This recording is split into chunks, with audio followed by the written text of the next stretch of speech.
Absolute silence swallowed the grand chamber.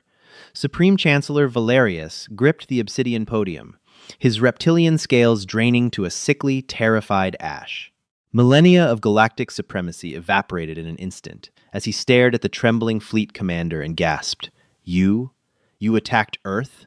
May God have mercy on us." The Galactic Council chamber on Citadel Prime was a marvel of interstellar engineering, a massive amphitheater carved into the hollowed-out core of a dead moon. For 10,000 years, it had been the seat of reason, diplomacy, and law for thousands of star-faring species. Today, it felt like a tomb. At the center of the obsidian floor stood Fleet Commander Zokath of the Xylox hegemony. He was a proud insectoid warrior, his chitinous armor polished to a dark sheen. But right now, his mandibles twitched with nervous energy. He was not here as a conqueror.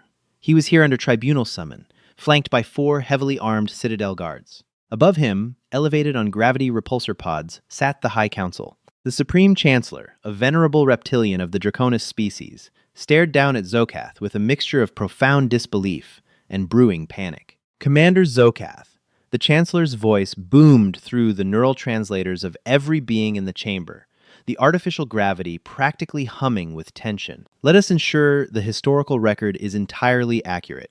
2 planetary cycles ago, you took the 7th Vanguard Fleet into Sector 4G, an unaligned, unmonitored zone.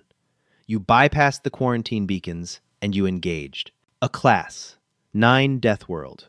"They were primitive!" Zokath snapped, his pride flaring, though the tremor in his voice betrayed him. "A fractured, chaotic species. We monitored their crude radio frequency broadcasts. They are divided into hundreds of petty nation-states, constantly squabbling over resources.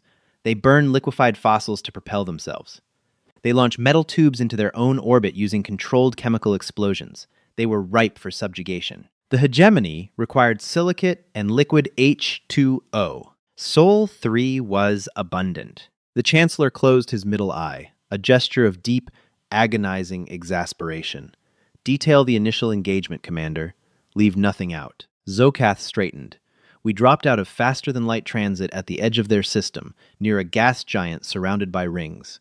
We advanced toward the 3rd planet. Our scanners detected primitive orbital infrastructure, a rudimentary communications network, and a few larger habitats. We decided to demonstrate our superiority, a show of force to demand immediate capitulation." The central hololithic projector flared to life, casting a cold blue glow over the chamber. It displayed tactical recordings from Zokath's flagship. The Council watched as the sleek, predatory cruisers of the Xylox fleet drifted into Earth's orbit. "We targeted an orbital manufacturing hub to cripple their infrastructure," Zokath explained. "Our intelligence indicated it was a private commercial venture, entirely unarmed." On the projection, the designation translated into standard galactic text: SpaceX Boeing Orbital Gateway Prime. "We fired a localized plasma lance," Zokath continued. The silent video showed a brilliant beam of violet energy strike the sprawling modular space station. In an instant, the multi-billion-dollar commercial hub shattered, its pressurized modules bursting like overripe fruit, venting oxygen, debris, and the lives of 400 human civilian engineers into the void. "We then transmitted our terms of surrender on all their broadband frequencies," Zokath said, puffing out his chest. "We demanded total planetary compliance within one of their planetary rotations, or we would begin glassing their population centers. We expected mass panic. We expected their leaders to beg." "And what," the Chancellor whispered, his voice dripping with dread, "did they actually do?" "Nothing," Zokath said, his mandibles clicking in confusion. "For exactly 4 minutes and 20 seconds, their entire global communications network went completely dark. No panic, no begging.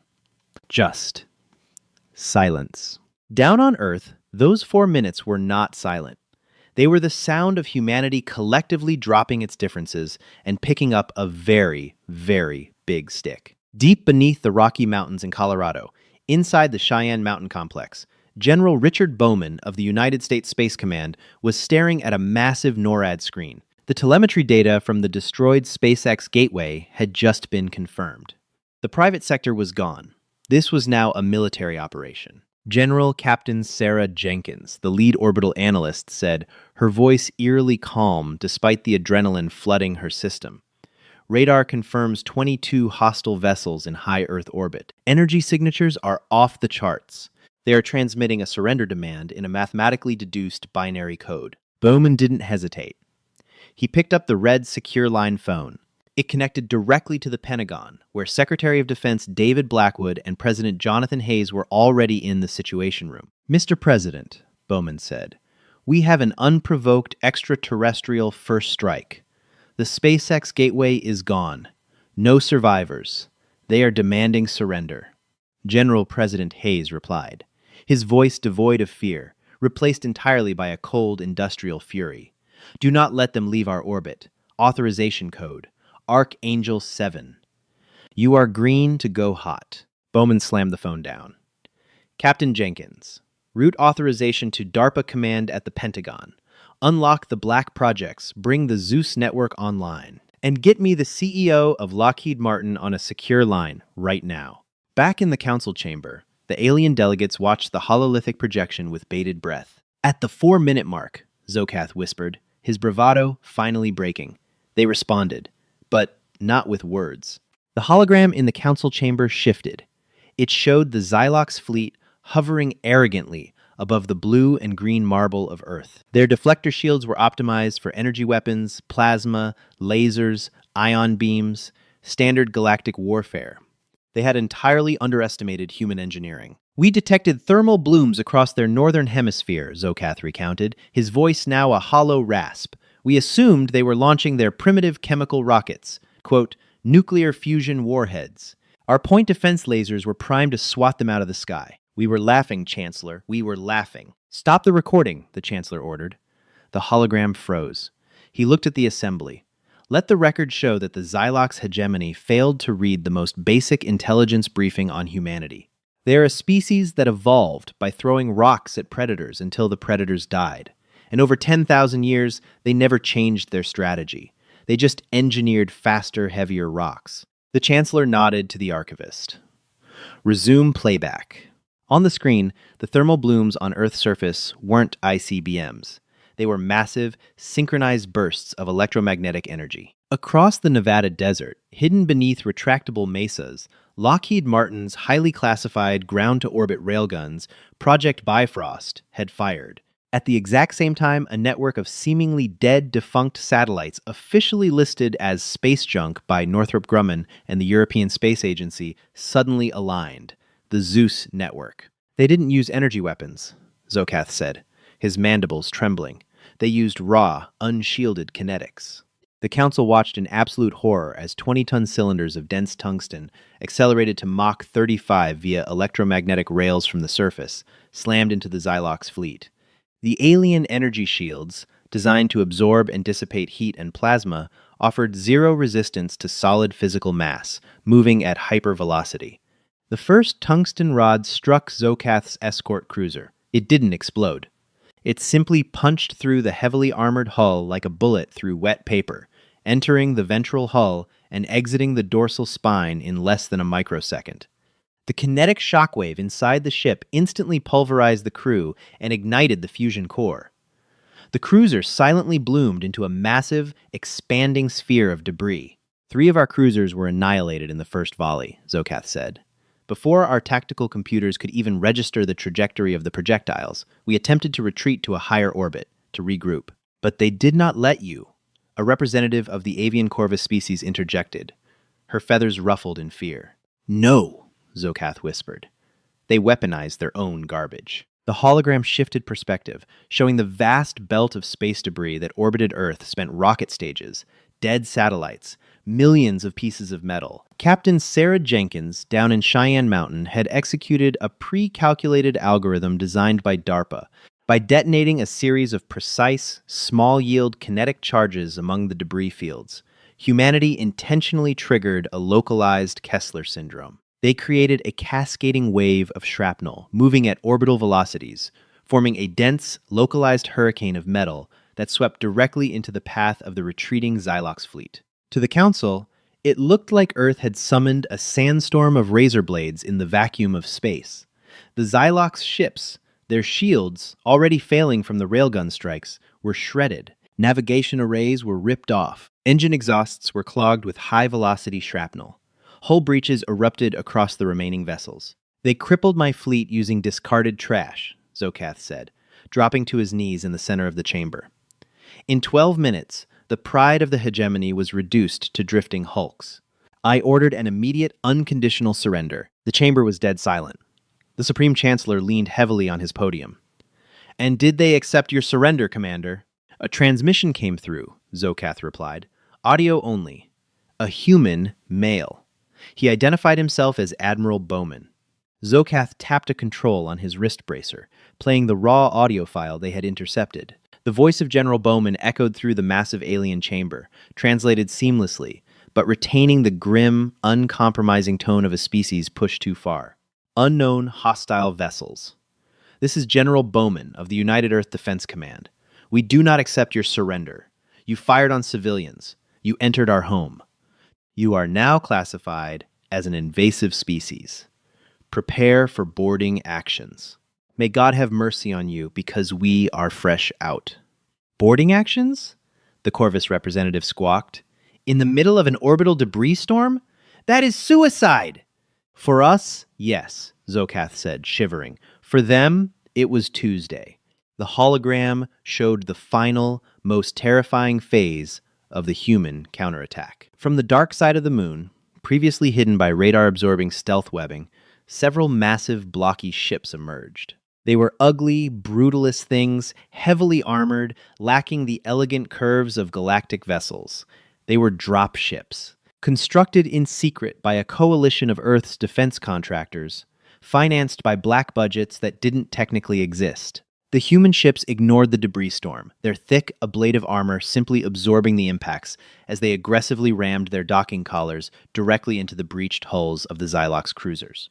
"They boarded us," Zokath said, wrapping his arms around his thorax as if reliving the trauma. "We are a warrior race. We expected them to fight with honor, with energy blades and plasma rifles." The Chancellor sighed. "Let me guess. Kinetics again?"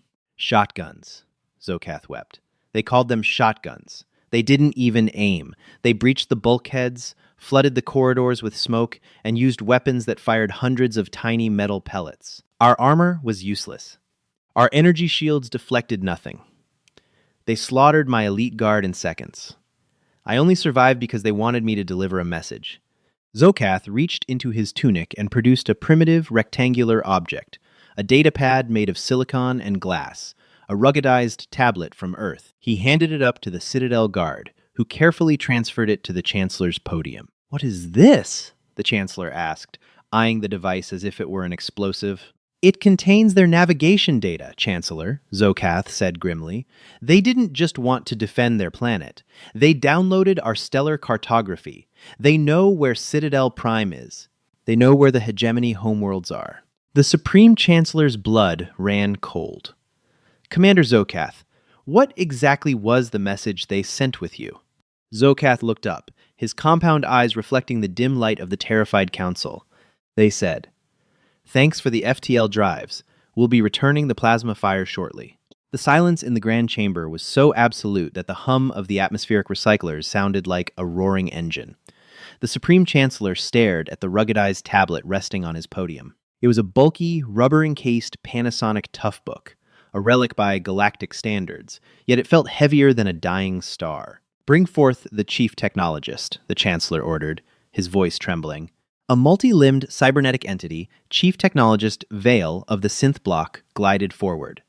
Vale interfaced with the crude human device using a bundle of optical fibers. "Fascinating," Vael clicked, its vocal synthesizer struggling to process the primitive architecture. "The data matrix is rudimentary, yet layered with aggressive cryptographic traps." "Ah, I have bypassed their firewall. It appears. It appears to be a multimedia presentation." The central hololithic projector flickered, replacing the image of the shattered Xylox fleet with a logo. It was a blue globe, surrounded by a ring of stars, with the letters UNSC Earth etched beneath it. The screen cut to President Jonathan Hayes, sitting behind the resolute desk in the Oval Office. He wasn't wearing military uniform, just a crisp black suit, looking directly into the camera with chilling composure. "To the governing body of the wider galaxy," Hayes began, his voice devoid of the theatricality the Council was accustomed to. 48 hours ago, we learned we were not alone in the universe. 47 hours ago, we learned our neighbors are hostile. You murdered 400 unarmed civilians, engineers working for SpaceX and Boeing to better our world. You attacked without provocation. You assumed we were weak. The president leaned forward, interlacing his fingers. We are not a unified people by nature. We have spent 10,000 years fighting each other over land, religion, and resources. We are intimately, deeply familiar with war. It is our greatest shame, and unfortunately for you, our greatest expertise. The video cut to a chaotic montage that made the alien delegates gasp. It wasn't propaganda of peaceful cities. It was raw, unedited footage of humanity's industrial war machine waking up. The council watched footage from the Skunk Works division in Palmdale, California. Human engineers in hazmat suits were aggressively tearing apart the captured Xylox FTL drives with plasma cutters and heavy machinery. They weren't carefully studying the technology.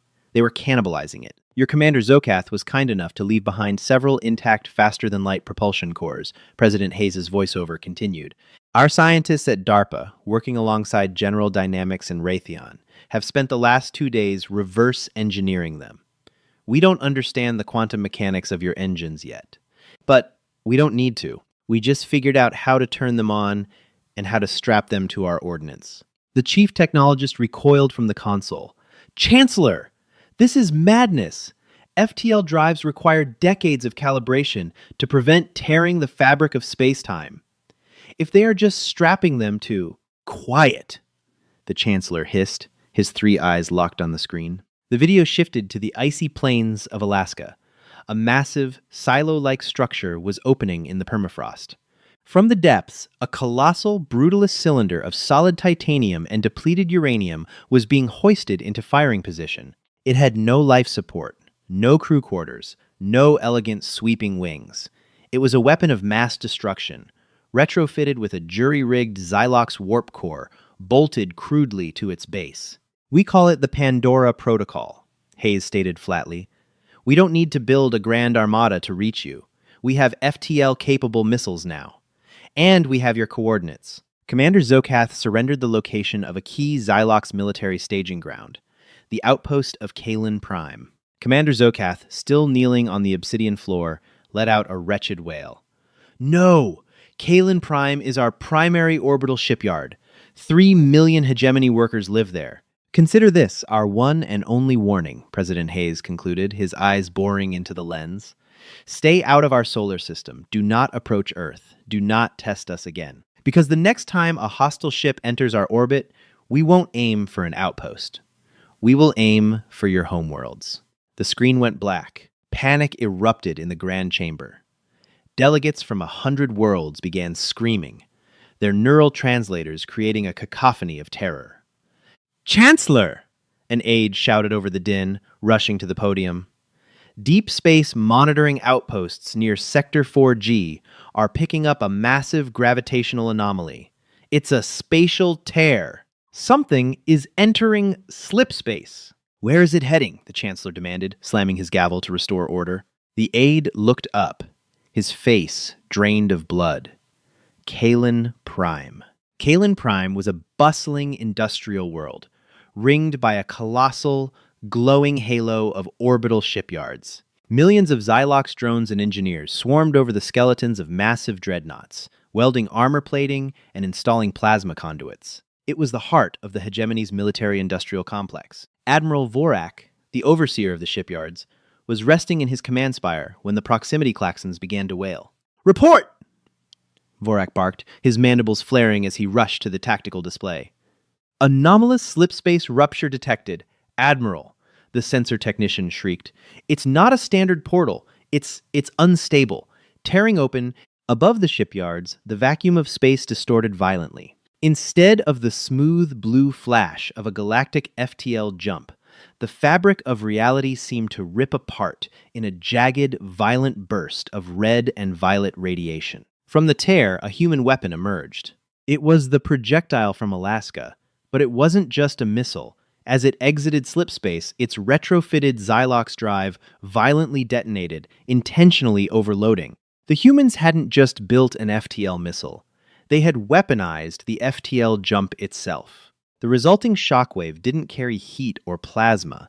It carried pure, unrestrained gravitational force. On the tactical display, Admiral Vorak watched in absolute paralysis as the spatial distortion hit the orbital ring. The human weapon didn't target a specific ship, it targeted the physics of the shipyard. The gravitational shear caught the massive, half-built dreadnoughts and twisted them like tin foil. Tens of thousands of tons of refined titanium alloy were crushed instantly. The automated safety protocols of the Xylox shipyards tried to compensate, but they were designed for energy weapons, not a localized gravity collapse. "Evacuate the ring!" Vorak screamed. "Abandon all stations!" It was too late. Secondary explosions rippled across the halo as fusion reactors on the docked ships lost containment under the gravitational crush.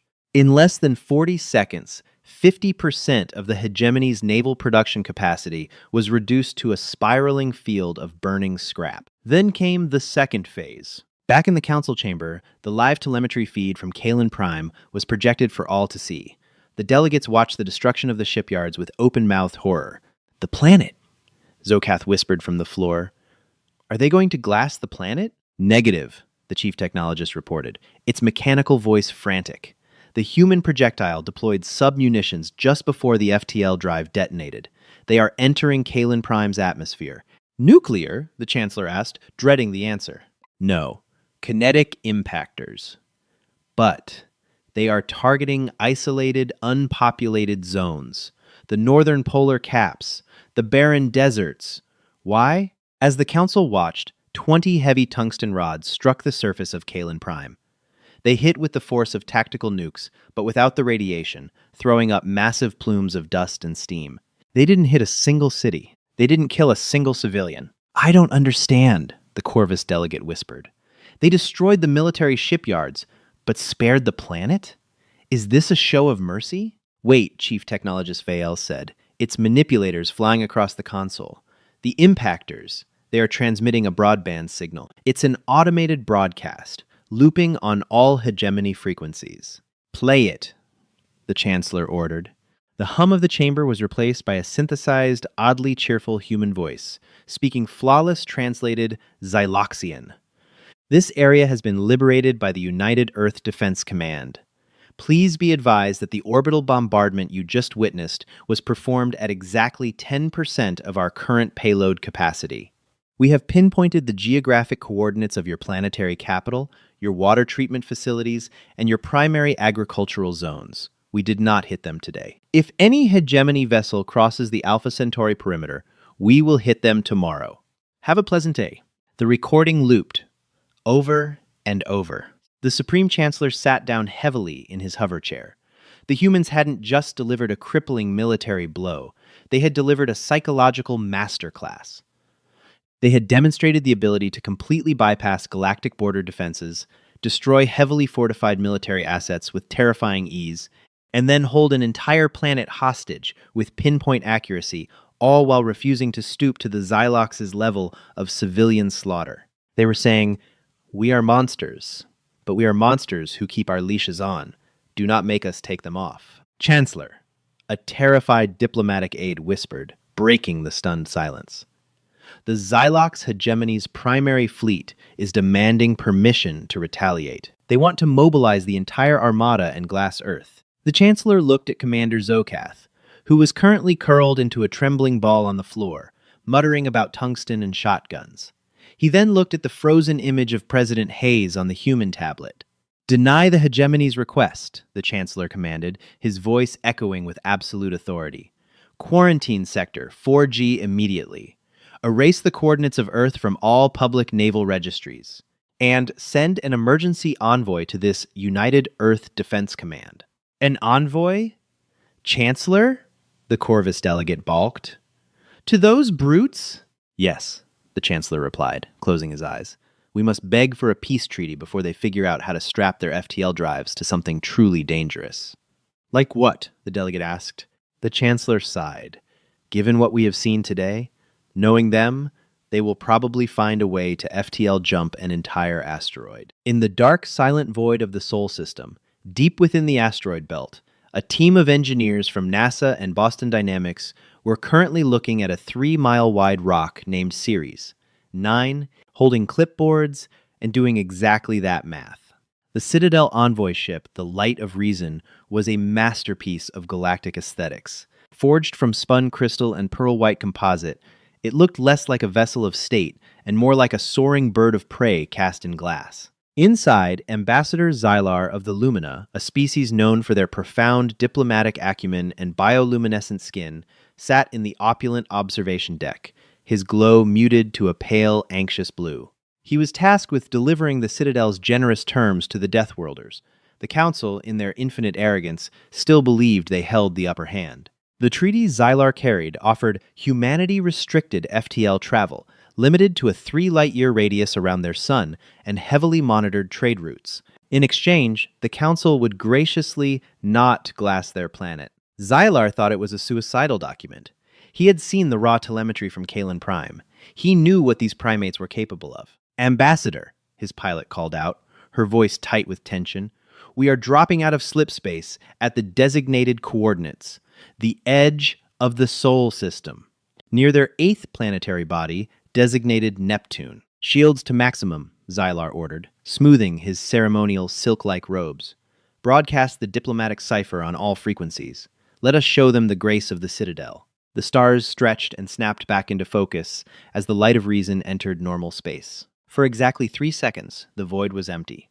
Then, the ship's proximity alarms shrieked a deafening cacophony. The optical sensors didn't register incoming ships. They registered the sudden, terrifying absence of starlight. "Report!" Xylar shouted, his skin flashing a panicked, hazard yellow. "We are surrounded, Ambassador," the pilot stammered, her manipulators shaking violently over the sensor readouts. "They were waiting for us. They were running cold, completely invisible to our thermal and tachyon sweeps." Xylar looked out the viewport. The darkness shifted. The void of space was teeming with massive, jagged silhouettes shedding their active camouflage webbing. They weren't just ships, they were floating fortresses. They lacked the elegant energy shields of the galaxy, relying instead on meters-thick ablative plating. Dozens of heavily armed dreadnoughts drifted into the dim light of the distant sun, their hulls adorned with the painted logos of Earth's military-industrial complex, BAE Systems, Northrop Grumman, and General Dynamics. "They have locked onto us," the pilot whispered. "Not with targeting scanners, with localized gravity tethers. We cannot move our engines. We are trapped." Suddenly, the Lumina ship's highly encrypted comms array lit up. A transmission forced its way through, bypassing their supposedly impenetrable quantum firewalls entirely. Right. The predictive algorithms of Palantir Technologies had intercepted the alien software architecture and dismantled it in under 4 seconds. "Citadel vessel, Light of Reason." A gruff human voice echoed over the intercom, synthesized perfectly into the Lumina dialect. "This is Admiral Thomas Wright of the United Earth Defense Command. You are trespassing in restricted space. Cut your main reactor and prepare for forced docking. Any sudden energy spikes will be interpreted as a hostile act, and we will turn your multi-billion credit chandelier into a cloud of highly expensive dust." Xylar's glow faded to a terrified ashen gray. "Comply. Do exactly as he says." 40 minutes later, Ambassador Xylar found himself marching down a stark, unadorned corridor aboard a massive orbital platform designated Aegis Prime. There were no plush cushions here, no soothing ambient music, no flowing water features, just cold steel bulkheads, the heavy hum of industrial air recyclers, and heavily armed guards wearing powered exoskeletons built by Lockheed Martin. He was shoved into a solid iron conference room. Across the heavy metal table sat Secretary of State Cameron Caldwell, a man whose sharply tailored charcoal suit seemed entirely out of place in a military installation, yet perfectly suited to the predatory, calculated smile he wore. Beside him stood Admiral Wright, his arms crossed, looking at the alien envoy as if he were a particularly slow, annoying insect. "Let's skip the pleasantries, Ambassador," Caldwell said, sliding a thick manila folder across the table. "We've translated the data on Commander Zokath's little tablet. We know exactly what the Citadel is. We know your economic dependencies. We know the locations of your core worlds. And we know you're terrified." Xylar straightened his posture, desperately trying to project the ancient authority of the Council. "Secretary Caldwell, Admiral Wright, I represent the combined will of 3,000 star systems. I have come to offer a cessation of hostilities. The Council is willing to forgive your aggressive defense and grant you limited integration into the galactic community. Xyler tapped a command on his datapad, projecting a shimmering hologram of the treaty onto the table. You will be confined to your home system and its immediate neighbors. You will surrender all reverse-engineered Xylox FTL drives immediately. In return, the hegemony will not launch a full-scale reprisal armada. Caldwell didn't even look at the hologram. He simply stared at Xylar. He let the silence stretch for 10 agonizing seconds. Then, he looked at Admiral Wright and let out a low, humorless chuckle. "Forgive us?" Caldwell leaned forward, resting his elbows on the table, his eyes locking onto the aliens. "Ambassador Xylar, you seem to fundamentally misunderstand the geopolitical reality of this room. You are not here to dictate the terms of our surrender. You are here to receive the terms of your survival." Xylar blinked his secondary eyelids in genuine confusion. "Secretary, surely this is bravado. You surprised the Xylox outpost, yes. But you are one single planet. We have armadas that blacken the skies of worlds. You cannot possibly fight the entire Citadel." "We don't intend to fight your fleets," Admiral Wright interrupted, his voice like grinding stone. He stepped forward and tapped a command into his own ruggedized console, violently overriding the alien's treaty document. "We intend to remove your board from the game entirely." The hologram shifted. It displayed a highly detailed rotating schematic of a massive, cratered asteroid. "This is Ceres," Caldwell explained casually, as if presenting a quarterly earnings report. "A dwarf planet in our asteroid belt, about 600 miles in diameter. Roughly a third of the mass of our entire asteroid belt." Xylar stared at the spinning rock. "A mining colony? You are threatening us with a rock?" "No," Wright corrected. "An extinction-level event." The hologram zoomed in on the surface of Ceres. Xylar's breath hitched. Swarming over the massive, rocky surface were thousands of robotic drones bearing the Boston Dynamics insignia. They were bolting colossal, retrofitted structures into the stone. They were undeniably Xylox FTL drives, scaled up to monstrous proportions and connected by a massive web of superconducting cables, all powered by dozens of human fusion reactors buried deep within the dwarf planet's core. "We call it the Oppenheimer gambit," Caldwell said, his voice dropping to a chillingly calm register. "Our theoretical physicists realized that if we could jump a titanium missile across the galaxy, there was no theoretical weight limit to what we could push into slip space, provided we had enough thrust and localized power." The math was surprisingly simple. Xylar's bioluminescence flared, a blinding, panicked white. You attached a faster-than-light drive network to a planetoid? 300 FTL drives, actually, Wright specified, wired to detonate their slipspace bubbles simultaneously. Our military AI models have already calculated the trajectory. Ceres is currently locked onto the exact spatial coordinates of Citadel Prime. Caldwell leaned in closer. "If we initiate the sequence, a 600-mile-wide rock will drop out of hyperspace, directly inside your capital's upper atmosphere, at roughly 0.99 the speed of light. The kinetic energy release will be equivalent to a small supernova." The room fell dead silent. Xylar felt a cold, paralyzing dread sink into his bones. The sheer kinetic force of such an impact. It wouldn't just destroy the Citadel. It would shatter the moon it was built upon. The resulting debris, field, and shockwave would annihilate the entire host system, wiping out trillions of lives in a fraction of a second. It was madness. It was a weapon of unparalleled, indiscriminate destruction. "You would be committing genocide on an unimaginable scale," Xylar choked out, his voice cracking. "You would be monsters!" "We didn't throw the first punch, Ambassador," Caldwell said, his eyes hard, unyielding, and totally devoid of mercy. "You showed up on our doorstep and murdered 400 of our civilians because you wanted to steal our water. You labeled us primitive. You underestimated our capacity for extreme violence.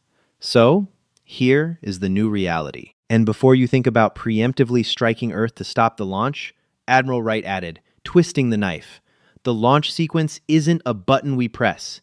It's a dead man's switch." The Zeus network monitors the life signs and infrastructure of Earth. if our planet is subjected to orbital bombardment, if our command structure falls, or if our population centers are glassed. The signal drops, and Ceres jumps automatically. If we burn Ambassador, the galaxy burns with us. Caldwell pulled back the Citadel Treaty, deleting it from the projector. He reached into his suit jacket and pulled out a physical document, printed on heavy stock paper. He tossed a heavy metal fountain pen beside it. Earth and its surrounding colonies are now a sovereign, Tier 1 exclusion zone, Caldwell dictated. Any alien vessel entering a 20 light-year radius without our explicit prior broadcasted permission will be considered an act of war. You will share your medical, agricultural, and material sciences databases with us as reparations for the SpaceX Gateway, and you will formally recognize the United Earth Defense Command as the premier military power in this sector. Xylar looked at the primitive paper, then up at the terrifying humans. His mind raced, calculating odds, looking for a way out. There was none. "And if the Council refuses to sign?" Xylar whispered. Admiral Wright leaned down, his face inches from the aliens. "Then we don't wait for the dead man's switch. We press the manual override, and we turn your Citadel into a very expensive, very dead asteroid belt. Tell your Council that humanity doesn't play by their rules. We play to win." Ambassador Xylar's hand trembled violently as he picked up the pen. He didn't need to consult his superiors on Citadel Prime. He didn't need to debate the intricate politics of the hegemony.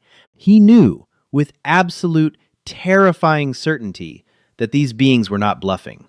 They had built a shotgun out of the solar system, and they had the barrel pressed directly to the head of the galaxy. With a slow, defeated sigh, Xylar signed the document. The galaxy had arrogantly kicked a sleeping giant, and as Xylar was escorted back to his ship, looking out at the brutalist steel monsters patrolling the cold void of the Sol system, he knew the Council's 10,000-year reign was over. The era of humanity had just begun. Did humanity go too far? Or was the Oppenheimer gambit the ultimate flex against an arrogant galaxy? If you loved this epic conclusion of Earth putting the Citadel in its place, smash that like button, share this story with your friends, and subscribe to the channel for more incredible sci-fi HFY content. Let us know in the comments what alien tech would you reverse engineer next. Stay tuned for more.